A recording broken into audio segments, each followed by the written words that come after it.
જંબુસરના માલપુર ગામના ધરતીપુત્રોએ પ્રાંત અધિકારીને આવેદનપત્ર પાઠવી રોજ નીલગાય ભૂંડના ત્રાસને કાબૂ કરવાની માંગ કરવામાં આવી છે। જંબુસર તાલુકાના માલપુરના ધરતીપુત્રોએ કૃષિ મંત્રીને સંબોધેલ આવેદનપત્ર જંબુસરના પ્રાંત અધિકારીને પાઠવ્યું, જેમાં જણાવ્યું છે કે ગામની કુલ જમીન લગભગ 3000 થી 3500 એકર આવેલ છે,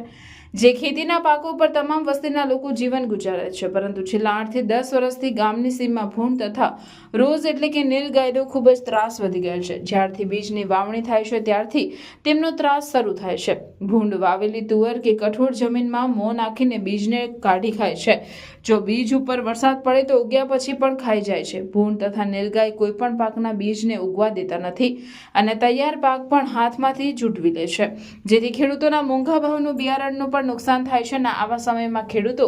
દેવું કરી વાવણી કરીને પાક પકવવાના ઉત્સાહમાં હોય, પણ પછી નીલગાય અને ભૂંડ ખેડૂતની મહેનત પર પાણી ફેરવી દેશે। તો આવી ગંભીર પરિસ્થિતિમાં જો નીલગાયને ન મારી શકાય તો તેના માટે કોઈ અભયારણ્ય ઊભું કરી શકાય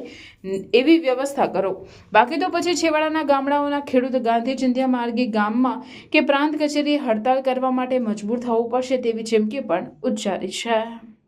અને ગામડીના લોકો અહીંયા ખેડૂત મિત્રો એકઠા થઈ અને આ રોજ અને ભૂંડ માટે જે ખૂબ જ મોટી સંખ્યાની અંદર ભૂંડ અને રોજ વસવાટ કરે છે, જે 200-250-250ના ટોળાની અંદર પાકને ખૂબ જ મોટું નુકસાન પહોંચાડે છે। અને એ ભૂંડ અને રોજ અત્યારે અમારી વરસાદી ખેતીની ઉપર આધારિત છે, અને જ્યારે અમારા ખેડૂતો એ મોંઘા ભાવનું બિયારણ દવાઓ લાવી અને એના ઉપર છંટકાવ કરે છે, પણ અત્યારે જે અડધા ફૂટનો કપાસ છે તે પણ જળમૂળમાંથી ખાઈ જાય છે અને ખેડૂત ખૂબ જ ત્રાહિમામ પોકારી ઉઠેલો છે। અને આવા સમયની અંદર સરકારની ઘણી એવી સ્કીમો છે, પણ ગામનો ખેડૂત એ સ્કીમ અપનાવવા માટે એની પાસે ખુદ પૈસા નથી, તો એ સ્કીમનો ઉપયોગ કઈ રીતે કરી શકે કે જેને પાસે દવા માટે કે બિયારણ માટે પૈસા દેવું કરીને લાવે છે, અને દેવું કરીને જ્યારે એ પાકને પકવે છે ત્યારે એની પાસે દેવું આપવા માટે પણ પૈસા હોતા નથી, અને તે સમયે આજનો ખેડૂત આત્મહત્યા ના કરે તો શું કરે। એના કારણે આ સરકારને વિનંતી કરું છું અને તંત્રને પણ વિનંતી કરું છું કે અમને આ રોજ અને ભૂંડ માટે કોઈ અભયારણ્ય બનાવે, કાં તો એનો કોઈ તાત્કાલિક ધોરણે નિકાલ લાવે, નહીં તો અમે 10-15 દિવસની અંદર આના માટે અમે ધરણા ઉપર બેસીશું અને આંદોલન કરીશું ગાંધી ચિંધ્યા માર્ગે।